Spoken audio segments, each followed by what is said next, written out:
C'est l'un des premiers chefs-d'œuvre super-héroïques.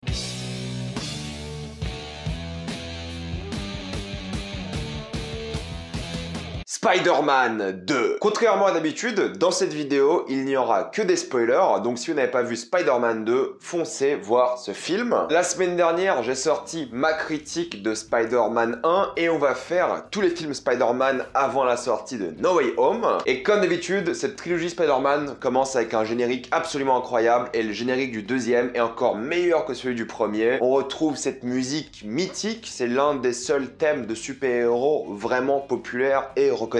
Tous les thèmes musicaux des super-héros de l'histoire du cinéma, c'est vrai qu'il y en a pas plus que 5 qui sont vraiment reconnaissables par tout le monde. Il y a Batman, Superman, Spider-Man, peut-être les Avengers, j'en oublie peut-être quelques-uns, mais voilà, la liste est très courte et Spider-Man en fait partie. Ça donne toujours des frissons et le film commence encore une fois avec MJ. Et vous étiez beaucoup dans les commentaires à dire MJ en rigolant, parce que oui, en anglais, ils disent MJ. En français, c'est MJ, j'imagine. Ça fait longtemps que je l'ai pas vu en VF, enfin depuis que j'étais gamin. Donc, je l'ai vu en VO, je vais continuer de dire MJ, parce que pour moi, c'est pas possible MJ après tant d'années. Ça commence toujours avec elle, c'est encore une fois l'histoire de Peter qui est amoureux d'elle et elle flirte encore beaucoup avec Peter, même si elle a un autre mec. Elle a réussi sa carrière à Broadway et Peter la voit littéralement partout dans la ville, il y a des panneaux publicitaires. Ça lui fout encore plus la haine de pas pouvoir être avec elle car justement il est Spider-Man. La thématique importante de ce film, ça sera son identité. Cependant, ce qui est intéressant avec MJ, c'est que même si elle est maintenant fiancée à quelqu'un, elle est encore amoureuse de Spider-Man et elle a aussi des sentiments pour Peter Parker. Donc elle est vraiment confuse parce qu'elle a vraiment 3 hommes dans sa vie, on va dire. Et même quand elle embrasse son fiancé, à un moment, elle embrasse son fiancé à l'envers pour se rappeler de ce fameux baiser avec Spider-Man et aussi pour se rendre compte si Spider-Man est bel et bien Peter Parker. Plus tard dans le film, elle lui demande de l'embrasser pour comparer le baiser avec Spider-Man et le baiser avec Peter Parker. Donc elle avait déjà des doutes un peu sur l'identité de Peter. Et elle a une place vraiment importante dans ce film car tout tourne, encore une fois, autour d'elle. Mais Peter Parker dans ce film-là, c'est vrai que le film commence avec lui qui perd son travail, voilà, il n'a pas réussi à livrer la pizza à temps. Ça montre aussi que ce film sera plus drôle que le précédent, il y a beaucoup plus d'humour. Et si on peut retracer un peu l'humour Marvel, ça serait Spider-Man 2 pour le coup. Beaucoup de blagues, souvent. Certes, ça ne désamorce pas les situations dramatiques, mais ça a vraiment ce mélange de drame, action et comédie. C'est une dramédie d'action. Il perd son travail, il n'a pas d'argent, il a plus envie de faire des photos de Spider-Man car il participe au fait de salir sa propre réputation. Mais il n'a pas le choix car sinon il n'a pas d'argent. Il n'arrive pas à payer le loyer et le mec du loyer, il est incroyable, on l'aime tous. Il rate les cours à la fac et la seule différence entre le premier film et le deuxième, c'est que ça reste un loser, ce Peter Parker, mais dans le premier film, c'était un loser car c'était Peter Parker. Dans le deuxième film, c'est un loser car sa vie de Spider-Man prend trop de temps. Et il y a énormément de parallèles entre le premier et deuxième film. On va répéter des scènes, on va avoir la même musique que dans le premier et deuxième film, mais pour montrer une scène complètement différente. On va vraiment le faire parallèle entre les deux pour opposer Spider-Man et Peter Parker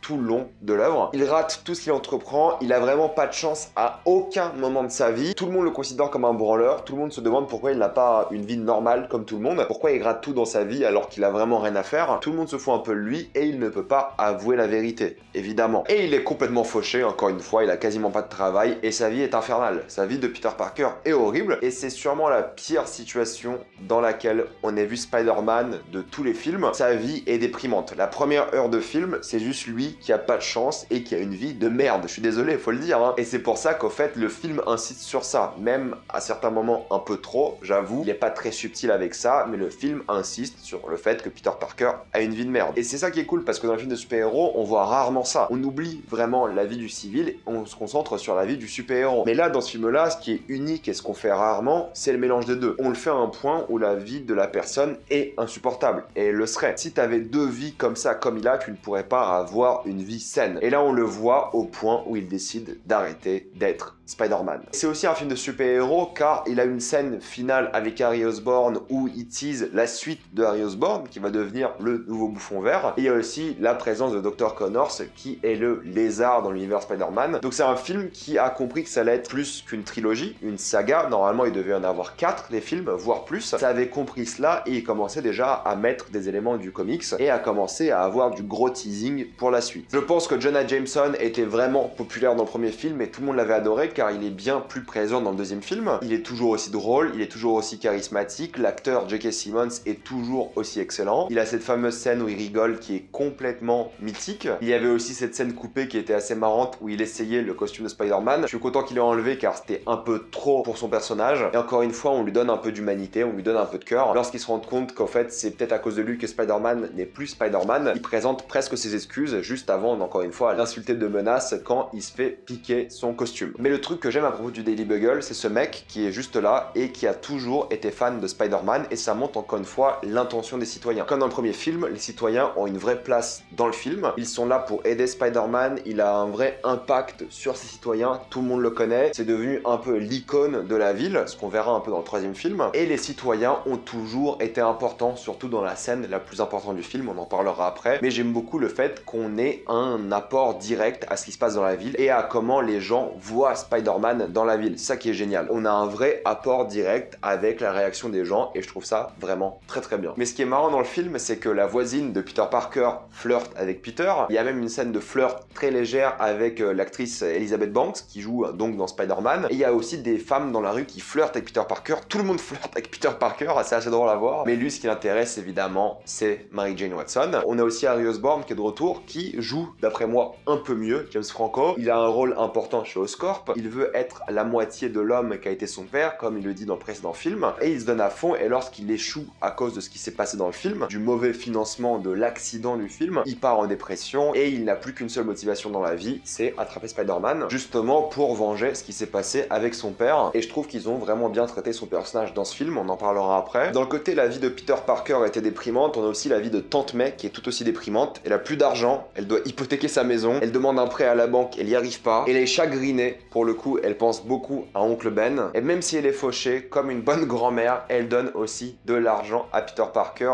pour qu'il s'achète à manger ou pour qu'il ait un peu d'argent sur lui, parce qu'elle sait qu'il n'a pas d'argent et elle pense avant tout à, on va dire, son fils qu'à elle. Et on a aussi pas mal de scènes touchantes entre les deux où justement Peter lui avoue la vérité sur l'oncle Ben, comme ça ils peuvent partager ce chagrin ensemble et on la voit donc passer à autre chose. Mais c'est vrai que pendant la première heure de film, la vie de ces deux personnages là est juste déprimante, c'est horrible. Ils sont fauchés, ils sont seuls, ils savent pas quoi faire de leur vie, c'est absolument horrible. Mais c'est aussi un film, comme je vous l'ai dit, beaucoup plus drôle. T'as la fameuse scène de l'ascenseur qui est super drôle, t'as la scène avec l'acteur fétiche de Sam Raimi, Bruce Campbell, t'as la scène avec les pizzas et Spider-Man, t'as un mec qui dit que Spider-Man a volé les pizzas de Peter Parker. C'est un film qui est beaucoup plus drôle, il y a plein de scènes qui jouent la comédie et ça marche super bien car, encore une fois, ça ne désamorce pas les scènes dramatiques et ça participe un peu à rendre ce film plus sympathique à regarder parce que sinon, encore une fois, c'est assez déprimant. Mais évidemment, la chose vraiment importante dans ce film, mis à part Peter Parker et le combat pour son identité, c'est Dr. Octavius, parce que Peter en fait l'idolâtre, c'est l'un de ses idoles, vraiment il adore Otto Octavius, c'est un homme très sage, il parle beaucoup d'amour, à quel point il est ouvert avec son amour à sa femme, c'est pour ça que la scène où elle meurt durant l'accident est très touchante, c'est que tu vois qu'ils s'aiment. Il parle aussi du fait que l'intelligence n'est rien sans le travail, il faut utiliser l'intelligence pour faire du bien, phrase qui revient à la fin lors de son sacrifice. Donc c'est un mec très sage, un mec très intelligent, mais qui a quand même un complexe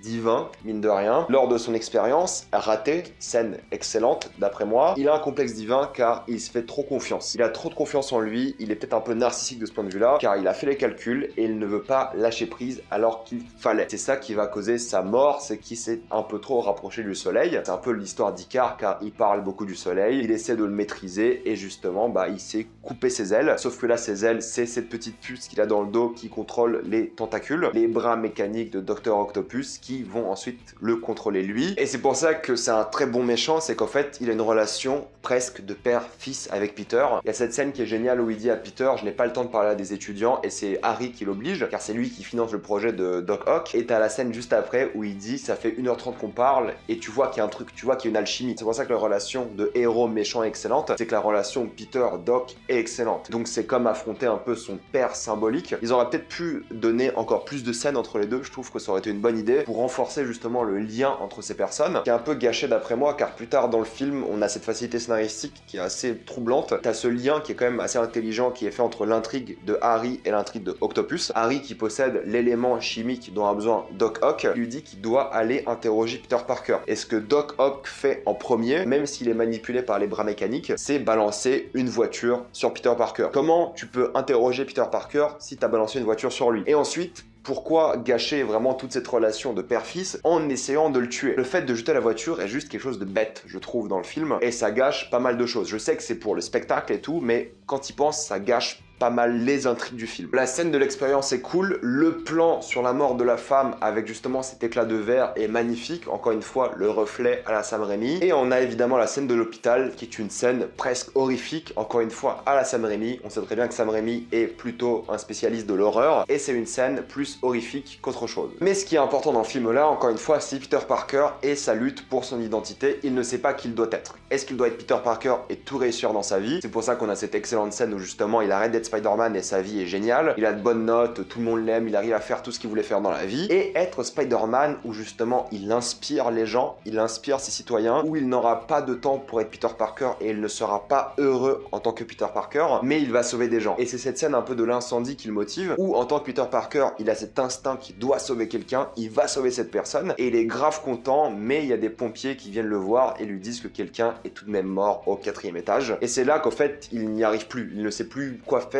et il est vraiment motivé à être de nouveau Spider-Man, et ça vient avant tout pour sauver MJ. Mais j'adore la psychologie parce qu'il abandonne, il a vraiment lâché prise. Et t'as aussi cette scène lorsqu'il abandonne d'être Spider-Man où il y a beaucoup de remords car il y a un flashback avec l'oncle Ben qui lui dit qu'il doit être Spider-Man et il pleure car il dit non à l'oncle Ben. Et évidemment la scène où il jette le costume avec la musique est juste culte, juste avec l'image, c'est incroyable. Et c'est pour ça qu'il répète beaucoup d'événements dans le premier film, c'est-à-dire que dans le premier film, il apprenait ses pouvoirs. Du coup, il y a ces scènes où il apprend ses pouvoirs, et on voit les mêmes scènes dans le deuxième film, mais là où il perd ses pouvoirs. Donc il y a un vrai parallèle et avec les scènes et avec la musique, et ça marche encore une fois du tonnerre. Et on a rarement ça dans les films de super-héros où le super-héros est abandonné. Il a choisi de vivre une vie normale et il était beaucoup plus content. Mais là où l'héroïsme existe dans ce personnage-là, c'est son instinct. Il a besoin d'aider, il a besoin de sauver des gens, il a besoin d'être Spider-Man. C'est une obligation pour lui, il n'a pas le choix. Et c'est pour ça que ce personnage est grand et que ce film est bon, c'est que la thématique de l'héroïsme, elle vient de l'intérieur. Il est prêt à sacrifier sa vie pour sauver d'autres gens, et ça, c'est un vrai héros. Donc toute la dualité Spider-Man, Peter Parker dans le film est la grande force du film, et elle est excellente, et juste pour ça, ce film mérite d'être vu. Mais il y a aussi des scènes d'action super cool. La scène d'action à la banque est incroyable, parce qu'en fait, avec Dr. Octopus, ce qui est bien, c'est qu'ils peuvent avoir une vraie verticalité, parce qu'ils peuvent tous les deux grimper des immeubles et des choses comme ça, mais aussi une vraie horizontalité, comme sur le train par exemple, car ils sont tous les deux très rapides. Donc t'as un combat qui est quand même assez équilibré, parce que voilà, ils sont tous flexibles, ils sont puissants tous les deux, et ils ont des inconvénients et des avantages. Donc Octopus avec ses bras métalliques, s'il chope Peter, c'est fini. Mais de l'autre côté, évidemment, Peter est beaucoup plus flexible. Donc t'as un vrai combat qui est vraiment bien fait et bien foutu. Seul problème, d'après moi, maintenant en 2021, c'est les effets spéciaux. Les effets spéciaux sur Doc Ock sont assez mauvais. Tu vois que c'est pas Dr. Octopus dans la majorité des cas, et c'est de l'animation. À l'époque, c'était très dur d'avoir de l'animation photoréaliste d'humains. Même aujourd'hui, on a du mal à faire des visages. C'est pour ça que c'est des plans toujours lointains, mais tu vois dans les mouvements que c'est pas lui. Et du coup, si tu regardes Doc Ock durant ses mouvements les plus lointains, tu vois que c'est des effets spéciaux et les animations sont pas très bonnes. Je sais pas si c'est un problème de technologie de l'époque ou s'ils avaient pas le temps de finir, parce que quand même le premier et le deuxième film sont sortis à 2 ans d'écart, mais tu vois clairement que les effets spéciaux sur Octopus sont pas bons du tout. Enfin, ils ont très mal vieilli. Là où le premier avait beaucoup d'effets pratiques, celui-ci aussi en a, les moments d'effets spéciaux sont assez mauvais je trouve et te sortent pas mal du film. Et c'est vrai que beaucoup d'entre vous ont dit que MJ s'est souvent fait kidnapper dans le film, mais en vrai ça a du sens. Vu que Peter Parker traîne souvent avec MJ et du coup Spider-Man, ça prouve ce que Peter Parker dit dans le film. Les gens autour de lui vont souffrir, et c'est ce qu'ils font. Ils souffrent. Évidemment, la scène du train est la plus iconique du film, pour plusieurs raisons. Déjà, il y a tout ce crescendo émotionnel et d'action qui est incroyable, avec Peter Parker qui, justement, sauve ses citoyens. Et ce qui est cool, c'est que les citoyens, ensuite, veulent le protéger. Ils disent qu'ils vont protéger son identité et veulent le protéger face à Dr. Octopus. Donc il y a quand même quelque chose de très solennel, de très beau, où justement, cette icône de la ville est aussi protégée par la ville. Ça va dans les deux sens. Il n'y a pas que Spider-Man qui protège les gens. Les gens sont conscients de qui il est maintenant et de ce qu'il fait pour la ville, donc ils veulent aussi le protéger. C'est pour ça que j'aime beaucoup l'implication des citoyens dans le film, qu'on n'a jamais réellement eu depuis. Et oui, Harry Osborn découvre la vérité et c'est une scène assez bien foutue. C'est un peu dommage qu'à ce moment-là, Peter ne lui ait pas dit « je n'ai pas tué ton père », il aurait juste pu dire cette phrase-là, mais non, il n'a pas envie de le faire. Encore une petite facilité scénaristique. Je sais que le temps presse, mais il aurait pu lui dire rapidement. C'est comme ça qu'il devient donc méchant, c'est qu'il sent trahi et il commence à voir son père dans la tête. Littéralement, on le voit dans le film. Ce que j'aime beaucoup, c'est que le combat final, le climax, est d'après moi bien meilleur que le premier film. C'est vraiment un bon climax, il est très court mais il est très efficace. Et Doc Ock a donc un arc narratif qui se conclut, il comprend de ses erreurs, il y a un parallèle avec le début du film, avec ce qu'il avait dit sur l'intelligence et ce qu'il faut faire pour être intelligent et utiliser son intelligence pour le bien de tous. Et il a donc son arc narratif qui est conclu car il se sacrifie et il dit très bien « je ne veux pas mourir en tant que monstre ». On est quand même sur l'un des seuls films de super-héros, ou peut-être le seul, où le super-héros arrive à convaincre le méchant de se suicider. Ça n'arrivera pas souvent et c'était très bien. Et c'est là qu'on a un vrai happy ending du film. Il arrive à avoir la femme, donc MJ, il décide de rester et de devenir pleinement Spider-Man, mais étonnamment, le film se finit plutôt sur MJ et non pas sur Spider-Man, avec une petite note de musique triste comme pour annoncer peut-être la mort de MJ dans le troisième film. Peut-être c'était le plan initial, car vraiment le film se finit sur elle et la musique est un peu sobre, un peu triste limite, et peut-être c'était prévu que quelque chose se passe de très grave pour elle dans la suite. Car mine de rien, Spider-Man est un personnage qui souffre. Pour rapidement parler des acteurs, c'est vrai que les acteurs, je les ai trouvés tous un peu meilleurs, sauf Tobey Maguire. Je trouve que Tobey Maguire, il y arrive pas en vrai. Il est trop monotone, il a pas trop de personnalité, c'est un peu dommage. Il n'arrive pas vraiment à montrer, d'après moi, de l'émotion. Les autres se démerdent tous un peu mieux. Alfred Molina, J.K. Simmons sont excellents, il n'y a pas de souci. Mais Tobey Maguire, c'est vrai qu'il ne montre aucune émotion. Les alchimies entre les personnages sont bien meilleurs que dans le premier film. Sam Raimi a réussi à iconiser les personnages, il a mieux filmé les scènes d'action, il a réussi à mélanger les genres, l'action, la comédie, un peu l'horreur aussi, et le drame. La musique est toujours incroyable, et je trouve que le film est peut-être un peu moins bien rythmé que le premier film, mais globalement pour conclure, Spider-Man 2 est un bien meilleur film que le premier. L'action est mieux foutue, le climax est mieux foutu, les personnages sont mieux foutus, tout est mieux foutu, ou quasiment tout est mieux foutu. C'est aussi moins kitsch, et vraiment avoir le conflit intérieur de Peter, c'est original, c'est un film vraiment créatif, c'est un film que je trouve assez brillant. Il a des problèmes, quelques facilités scénaristiques, les effets spéciaux pas terribles et peut-être pas le rythme le plus parfait, mais c'est peut-être le premier vrai chef-d'œuvre de film de super-héros. C'est peut-être pas un chef-d'œuvre en tant que film à part entière, mais dans le genre du super-héros, c'est là qu'on s'est rendu compte qu'on pouvait faire des vraies grandes œuvres, et c'est vraiment un pilier des films de super-héros de tous les temps. C'est une évidence, c'est l'un des meilleurs, et c'est vraiment le sommet des films Spider-Man si on ne compte pas les films d'animation. Et c'est vrai que depuis, avec des acteurs, on a eu du mal à faire mieux, car c'est un film vraiment intelligent, bien écrit et vraiment bien réalisé. Donc pour moi, Spider-Man est un chef-d'œuvre du genre super-héroïque, c'est une évidence. Je vais m'arrêter là pour cette vidéo. Mettez-moi dans les commentaires ce que vous pensez de Spider-Man 2. Avez-vous adoré ou détesté tout ça dans les commentaires? Comme d'habitude, pensez à vous abonner à la chaîne pour plus de vidéos. Mettez un j'aime et partagez cette vidéo, ça aide beaucoup la chaîne. Si vous voulez soutenir la chaîne, devenez membre soutien sur YouTube. Suivez-moi sur tous mes réseaux et moi je vous dis à la prochaine fois. Salut à tous.